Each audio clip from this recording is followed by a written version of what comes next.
Good morning बच्चों। स्वागत है आपका मेरे यूट्यूब चैनल में। तो आज के सेशन में हम लोग बात करने जा रहे हैं एडजेक्टिव के बारे में।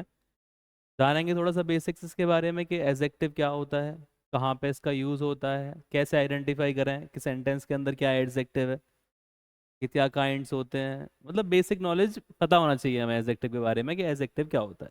एग्जाम में बहुत क्वेश्चंस आते हैं एडजेक्टिव से, चाहे वो बैंकिंग का हो चाहे वो एसएससी का हो, एडजेक्टिव से काफ़ी क्वेश्चंस बनते हैं। उसके बारे में भी चर्चा करेंगे आज। तो सबसे पहले बताओ कि एडजेक्टिव होता क्या है। जैसा कि पीछे लिखा हुआ है अगर आप पढ़ें तो an adjective is a word which is use to qualify a noun और प्रोनाउन। हमने ये पढ़ा होता है कि नाउन की जो क्वालिटी को बताता है वो एडजेक्टिव होता है। हाँ होता है क्वालिटी को जो बताता है, बट ऐसा नहीं है केवल क्वालिटी को बताता है। समझ रहे हो, ऐसा नहीं है कि कोई भी वर्ड जो क्वालिटी बता रहा है वो नाउन मतलब एडजेक्टिव हो जाएगा। वैसे आप आइडेंटिफाई कर लेंगे कि क्वालिटी बता रहा है भैया तो वो एडजेक्टिव है, ऐसा नहीं है। कोई भी वर्ड हो, अगर वो आप आइडेंटिफाई कर रहा है किसको, क्वालिफाई कर रहा है किसको, नाउन को और प्रोनाउन को, तो मेन चीज है क्वालिफाई करना और मॉडिफाई करना। मॉडिफाई लिखा नहीं है यहाँ पर, आप मॉडिफाई ऐड कर लेना। An adjective is a word which is use to qualify और मॉडिफाइज अ नाउन और अ प्रोनाउन। कोई भी वर्ड जो नाउन को और प्रोनाउन को क्वालिफाई करता है और मॉडिफाई करता है उसे क्या बोला जाता है, एडजेक्टिव बोला जाता है। कोई भी वर्ड हो सकता है, ये नहीं है कि मतलब फिक्स कर रखे हैं आपने कि गुड एडजेक्टिव है बस केवल, ऐसा नहीं है। कोई भी वर्ड जो नाउन को क्वालिफाई करेगा वो क्या होगा, एडजेक्टिव होगा। अब हम बात करते हैं काइंड्स ऑफ एडजेक्टिव के बारे में। तो आपके सामने दो एडजेक्टिव लिखे हुए हैं, शायद आपने पढ़े भी ना हो सकता है पढ़े हो। तो दो तरह के एडजेक्टिव्स होते हैं, पहले होते हैं एट्रीब्यूटिव एडजेक्टिव्स और दूसरे होते हैं प्रेडिकेटिव। देखो यहाँ पर वही चीज़ आप पढ़ेंगे जो वास्तव में आपके एग्जाम में आती है। ठीक है, बच्चों वाली चीज़ें आप पढ़ चुके हैं बहुत, उनके बारे में डिस्कस नहीं करेंगे। जो चीज़ काम की है वही पढ़ेंगे, केवल जो एग्जाम में आ रही है, एग्जाम के पॉइंट ऑफ व्यू से पढ़ना है हमें, फालतू चीज़ें नहीं पढ़नी है। समझ रहे हो। तो दो तरह के एडजेक्टिव्स दे रखे हैं आपको, काइंड्स ऑफ एट्रीब्यूटिव एडजेक्टिव और प्रेडिकेटिव एडजेक्टिव। अब जानो कि एट्रीब्यूटिव एडजेक्टिव्स कौन से होते हैं। अगर आप बता, चलो आप बताइए कौन से होते हैं एट्रीब्यूटिव एडजेक्टिव आपके खड़े, बताओ। तो जैसे देखो, जैसे लिखा हुआ है she is a good dancer. दिख रहा होगा आप लोगों को, जैसे लिखा हुआ है she is a good dancer, तो जरा इसमें आइडेंटिफाई करो आप पार्ट्स ऑफ स्पीच को। तो सबसे पहले यहाँ पे एक वर्ड लिखा हुआ है शी किसी लड़की के लिए यूज किया गया होगा, और लड़की क्या होती है, एक नाउन। तो ये क्या हो जाएगा, नाउन को रिप्रेजेंट कर रहा है तो प्रोनाउन। इज क्या हो गई यहाँ पर, वर्ब। ए क्या हो गया यहाँ पर, आर्टिकल। डांसर क्या हो गया, नाउन। अब नाउन को क्वालिफाई कर रहा है एक वर्ड गुड, तो गुड क्या हो जाएगा यहाँ पर, एडजेक्टिव। हो जाएगा कि नहीं हो जाएगा, क्योंकि क्वालिफाई कर रहा है नाउन को। बट हमें कैसे चला पता भैया, अब हम ये कैसे आइडेंटिफाई करें कि एट्रीब्यूटिव है या प्रेडिकेटिव है। तो एट्रीब्यूटिव का मतलब होता है कोई भी नाउन जिसका यूज आप नाउन से पहले करते हैं। Noun that is used, sorry, adjective that is used before a noun, just before a noun. ऐसे एडजेक्टिव्स जो नाउन से जस्ट पहले यूज किए जाते हैं उन्हें ही क्या बोला जाता है, आपका एट्रीब्यूटिव एडजेक्टिव। लिखा हुआ है बिफोर नाउन, इस बिफोर नाउन का मतलब ही क्या है, एट्रीब्यूटिव। हमेशा एट्रीब्यूटिव एडजेक्टिव्स नाउन के पहले यूज किए जाएंगे। किससे पहले यूज किए जाएंगे, नाउन से पहले। ठीक है, अगर वो एडजेक्टिव है, नाउन से पहले यूज किया जा रहा है, तो डेफिनेटली वो कौन सा एडजेक्टिव हो जाएगा, एट्रीब्यूटिव एडजेक्टिव। अच्छा, दूसरे के बारे में बात करते हैं, प्रेडिकेटिव एडजेक्टिव के बारे में। बताओ किसी ने पढ़ा हो तो प्रेडिकेटिव एडजेक्टिव,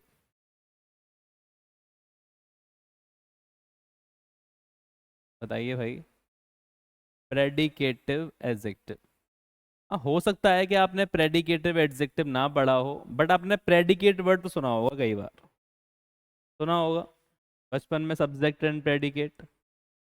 तो बताओ आपके अकॉर्डिंग प्रेडिकेट का मतलब क्या है, मतलब क्या है प्रेडिकेट का। जैसे एक सेंटेंस लिखा हुआ है she saw an old man, she saw an old man. तो जो आपने पढ़ा है मैंने भी वही पढ़ा है। ये क्या है सेंटेंस का? सब्जेक्ट। इसके अलावा जो बनता है आपका, इसे ही बोल दिया जाता है क्या? प्रेडिकेट। यही पढ़ा होगा आपने भी, मैंने भी यही पढ़ा है। स्टार्टिंग में आपको सब्जेक्ट दे रखा है, सब्जेक्ट के अलावा जितना भी मटेरियल होता है उसे क्या बोल दिया जाता है? प्रेडिकेट बोल दिया जाता है। यही तो पढ़ा होगा आप लोगों ने भी, मैंने भी यही पढ़ा है। बट क्या केवल यही होता है प्रेडिकेट, या इसके अलावा कुछ होता है? समझिए जरा, वास्तव में प्रेडिकेट क्या होता है।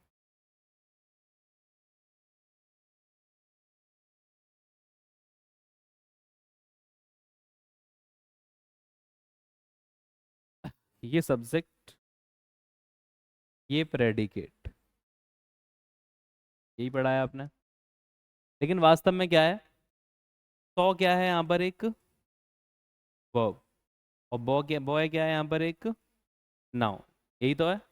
तो वास्तव में जो वर्ब और नाउन का कॉम्बिनेशन होता है, वर्ब और नाउन का जो कॉम्बिनेशन होता है, इसे बोला जाता है प्रेडिकेट।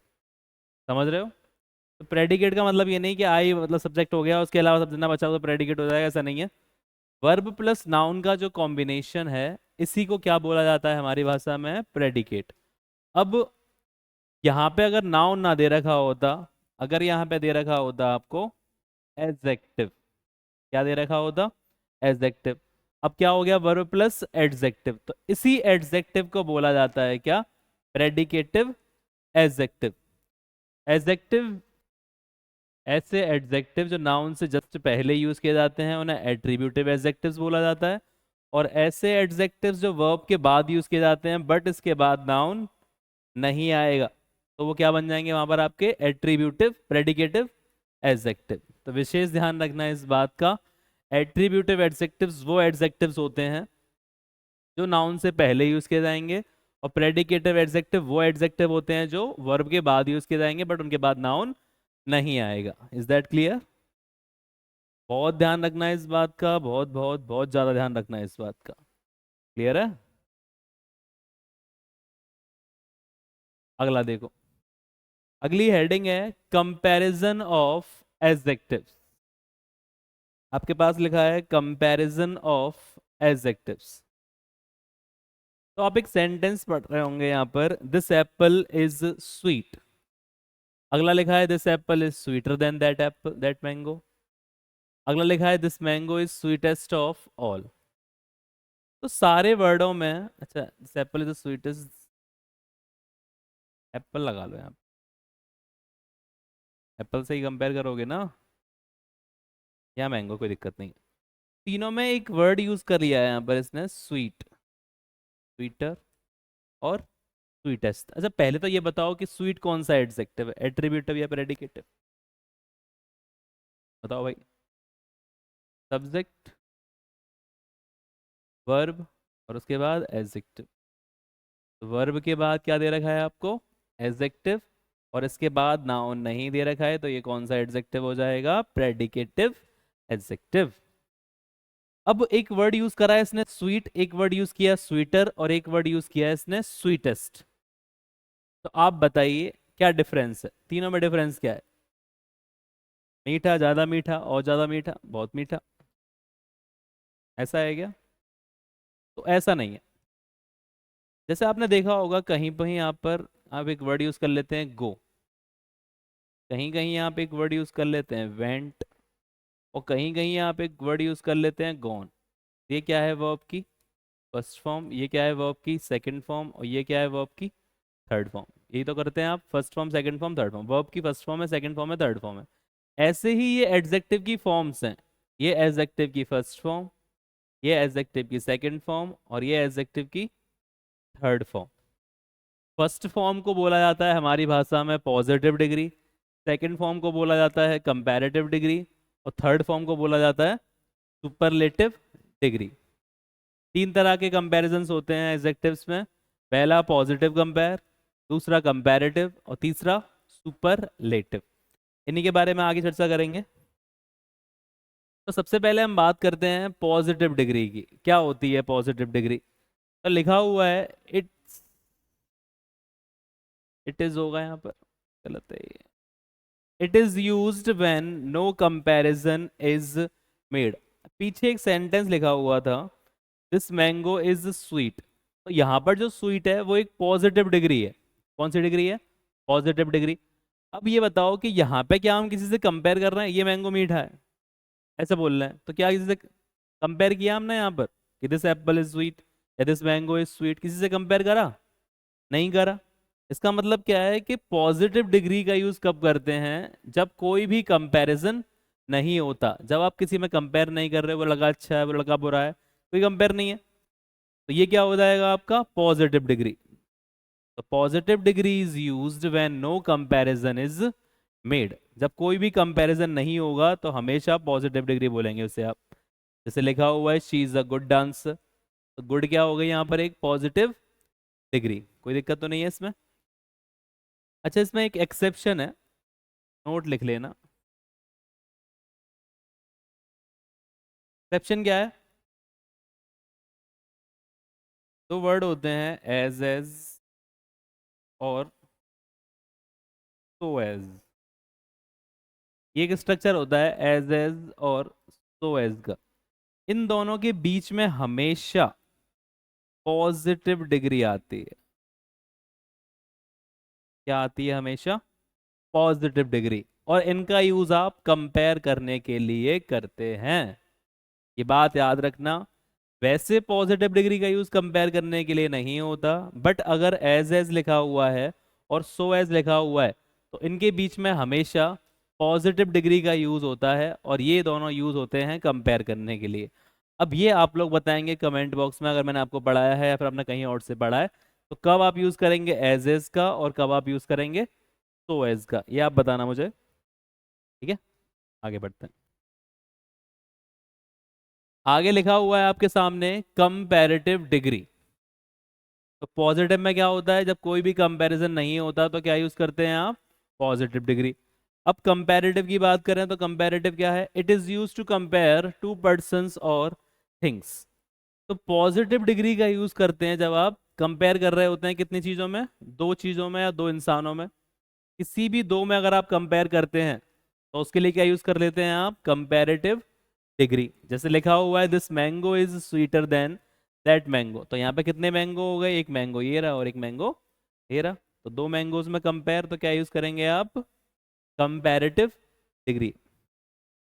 ठीक है। अच्छा, पहचानोगे कैसे कंपैरेटिव डिग्री? तो भाई कंपैरेटिव डिग्री में हमेशा ई आर का यूज होता है, या फिर अगर ई आर नहीं है तो क्या लगा देगा वो? मोर। तो या तो मोर लिखा होगा या फिर ई आर लिखा होगा। ये फॉर्मेट इंपॉर्टेंट है कंपैरेटिव डिग्री का। इंपॉर्टेंट क्यों है? क्योंकि सब्जेक्ट, उसके बाद हमेशा कंपैरेटिव डिग्री, और कंपैरेटिव के बाद देन का आना मैंडेटरी है। कंपैरेटिव डिग्री अगर आएगी तो फिर देन तो आएगा ही आएगा भाई। कंपैरेटिव डिग्री आएगी तो देन आएगा, मैंडेटरी है। रेयरली, बहुत कम चांसेस ऐसे होते हैं कि देन नहीं आया।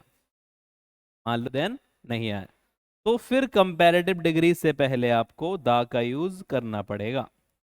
ये बात इंपॉर्टेंट है। वैसे देन आता है, अगर देन नहीं आ रहा है, ऐसी कंडीशन बन गई कि देन नहीं बन पा रहा वहां पर आप, तो वहां पर आप दा से भी काम चला सकते हैं। ठीक है। तो कंपैरेटिव डिग्री के बाद देन आता है, और उससे पहले दा भी आ सकता है, कोई दिक्कत नहीं।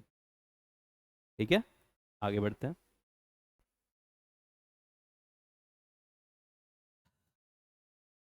सुपरलेटिव, ये देखो पहले सुपरलेटिव डिग्री।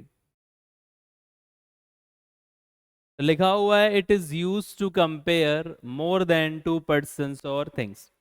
पुरानी चीजें रिवाइज करो। पॉजिटिव डिग्री जब कोई भी कंपैरिजन नहीं होता, बट अगर एज और सो एज का यूज कर रहे हैं तो वहां पर आप बीच में हमेशा पॉजिटिव डिग्री का यूज करते हैं। कंपैरेटिव डिग्री जब आप कंपेयर कर रहे होते हैं दो चीजों में, ठीक है, और हमेशा देन आएगा, और कभी कभी देन नहीं दे रखा है तो आपको दा का यूज करना पड़ेगा। अब आती है last, superlative degree. Highest degree, superlative degree. तो इसका कंपेयर करते हैं जब आप कंपेयर कर रहे होते हैं दो से ज़्यादा में, चाहे कितने भी हों अनलिमिटेड, उसमें क्या यूज़ करेंगे आप, सुपरलेटिव डिग्री। जैसे आप कंपैरेटिव में ई आर लगा रहे थे, इसमें क्या लगा देते हैं आप, ई एस टी। और ई एस टी नहीं लगा पा रहे हैं आप, तो क्या लगा लेंगे इसमें, मोस्ट भी लगा सकते हैं। ठीक है, ई एस टी अगर नहीं लगाए तो मोस्ट लगा लो। दोनों में से कोई एक आएगा, ये ना कि आप लगाओ लगा दो मोस्ट स्वीटेस्ट लगा दो, ऐसा नहीं है भैया। या तो मोस्ट स्वीट या फिर स्वीटेस्ट। ठीक है, अब आगे बढ़ते हैं। समझ गए? तीनों को ध्यान रखो इस हमेशा। इस बार देखो क्या है, पॉजिटिव डिग्री जब कोई भी कंपेयर नहीं होगा, कंपेरेटिव डिग्री जब कंपेयर करेंगे आप दो चीज़ों में, सुपरलेटिव डिग्री जब आप कंपेयर करेंगे दो से ज़्यादा में। Is that clear? एग्जाम्पल लिखा हुआ है, this mango is the sweetest of, अच्छा स्ट्रक्चर और लिख लो इसका, सब्जेक्ट, वर्ब, ओ ओ ओ ओ ओ,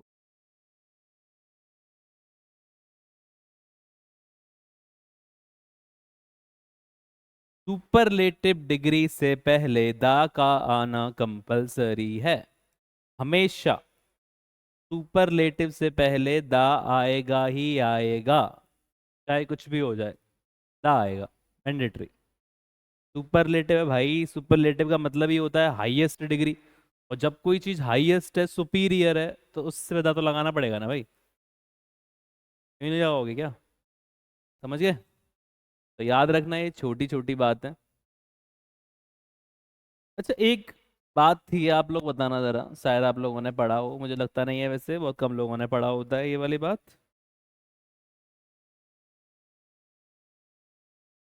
चलो यहाँ पे जान लेते हैं इस बात को, बता दूं इसे जरा।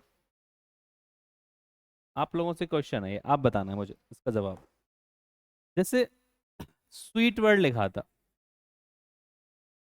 तो आपने क्या करा, इसमें ई आर लगा दिया, और ये बन गई क्या, कंपैरेटिव। कोई दिक्कत नहीं है, दिक्कत नहीं। स्वीट लिखा था, आपने ई एस टी लगा दिया, ये बन गई सुपरलेटिव। कोई दिक्कत नहीं है भैया, सही है। इसका मतलब आपने ये पढ़ा कि जब आप किसी में ई आर लगा देते हैं तो आप वो स्वीटर बन जाता है, तो कंपैरेटिव बन जाती है। जब आप किसी में ई एस टी लगाते हैं तो वो सुपरलेटिव बन जाती है, यही पढ़ा आप लोगों ने। बट अगर मैं एक वर्ड लिखूं, हैंडसम, तो हैंडसम में लगा दूं ई आर, हैंडसमर कर दूं इसे, हैंडसमर, हैंडसमेस्ट, नहीं होगा। इसका अब कहेंगे आपके सर इसमें मोर लगा लो आप, या मोस्ट लगा लो आप। ये तो कहोगे आप, मोर लगा लो या मोस्ट लगा लो, ये तो कहेंगे आप। बट आपको कैसे पता कि हैंडसम में तो मैं मोर लगा दूंगा, मोस्ट लगा दूंगा, और स्वीट में ई आर लगा दूंगा, ई एस टी लगा दूंगा? सपने आए थे क्या ऊपर से? बताओ, सोचो आप। अब आप लोग कहेंगे सामने, तो ये हमें अगर फीलिंग आ रही है, अगर उसमें ई आर फीलिंग में हो रहा है तो ठीक है, वरना गलत है। तो ये कोई रूल है? मतलब अपने अकॉर्डिंग आप ई आर लगा लेंगे, अपने अकॉर्डिंग ई एस टी लगा लेंगे।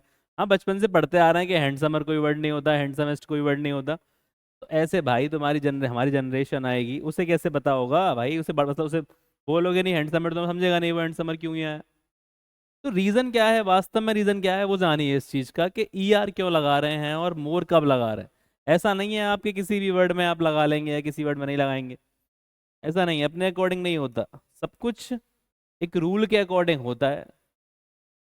हर चीज एक रूल से बनी हुई है, उस रूल को जानना पड़ेगा आपको, जानिए जरा। तो जैसे कि आप लोग, जैसे आपने बताया, मतलब कुछ बच्चों ने पढ़ा भी होगा, मुझे मालूम है कुछ बच्चों ने, ऐसे हो सकता है कि कुछ बच्चों ने पढ़ा हो।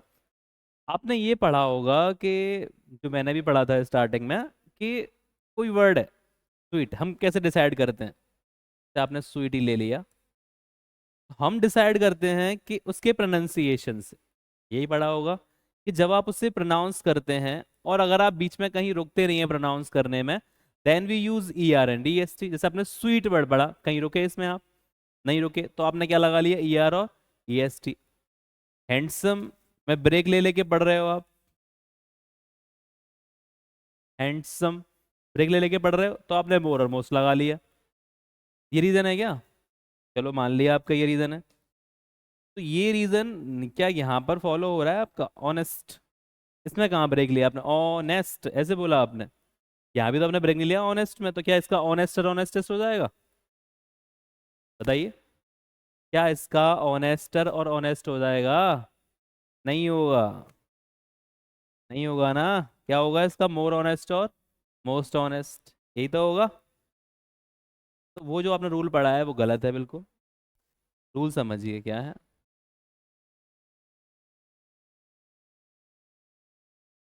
जैसे हिंदी में मात्राएं होती हैं, ऐसे ही इंग्लिश में एक चीज होती है जिसे आप बोल देते हैं, सिलेबस नहीं है वो, स्लेबल।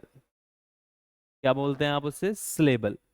जैसे हिंदी में मात्राएं होती हैं, ऐसे ही इंग्लिश में स्लेबल होते हैं। स्लेबल क्या होता है, किसी वर्ड के अंदर एक वॉवेल लिखा होता है और उसके बाद आपको मेंशन कर रखा होता है कॉन्सोनेंट। वॉवेल लिखा होता है और उसके बाद आपको मेंशन कर रखा होता है कॉन्सोनेंट, इसे बोला जाता है सिलेबल। ये एक सिलेबल हो गया। वॉवेल प्लस कॉन्सोनेंट का जो पेयर है उसे बोला जाता है एक सिलेबल। वॉवेल प्लस वॉवेल, इसको सिलेबल में काउंट नहीं किया जाता। अगर इसके बाद कॉन्सोनेंट दे रखा है तो वो काउंट हो जाएगा, बट वॉवेल प्लस वॉवेल कोई भी सिलेबल नहीं होता। जैसे फ्री वर्ड लिखा हुआ है, तो ये दो वॉवेल एक साथ आ गए तो ये काउंट नहीं होंगे भैया सिलेबल में। समझ रहे हो? तो सिलेबल का मतलब क्या होता है, वॉवेल प्लस कॉन्सोनेंट को बोला जाता है सिलेबल। ये बात याद रखना। अब भैया इसका क्या मतलब है, क्यों पढ़ा रहे हैं ये सब चीजें, जानो इस बात को।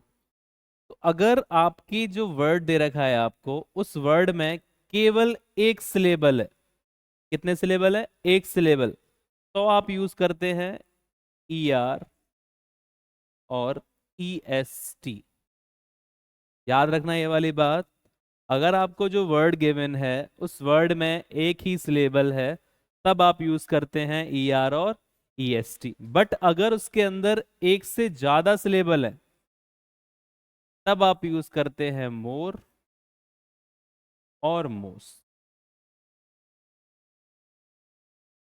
समझ में आया कुछ? वर्ड देख के समझ में आएगा। जैसे कुछ वर्ड्स हैं, पहला वर्ड स्वीटी लिखा हुआ है, वाइज, ऑनेस्ट, हैंडसम, इन चारों वर्डों में ट्राई करते हैं ना। देखो जरा, इसमें हमने आइडेंटिफाई करा, यहाँ पर एक वॉवेल है, यहाँ पर एक वॉवेल दिख रहा है ना, तो वॉवेल प्लस वॉवेल तो काउंट होगा नहीं, लेकिन वॉवेल के बाद कॉन्सोनेंट दे रखा है, तो ये कितने हो गए इसमें, एक। तो क्या लगा लोगे इसमें, ई आर और ई एस टी। अगला वर्ड देखा हमने, ये रहा वॉवेल, ये रहा वॉवेल, इसके बाद तो कोई कॉन्सोनेंट है नहीं, इसके बाद दे रखा है तो ये एक सिलेबल, तो क्या लगा लोगे इसमें, ई आर और ई एस टी। अगला वर्ड देखा हमने वॉवेल, वॉवेल, ये कॉन्सोनेंट और ये कॉन्सोनेंट, कितने हो गए इसमें, दो। दो में क्या लगा लोगे आप, मोर और मोर। क्लियर? एच, एक, दो, क्या लगा लोगे आप इसमें, मोर और मोस्ट।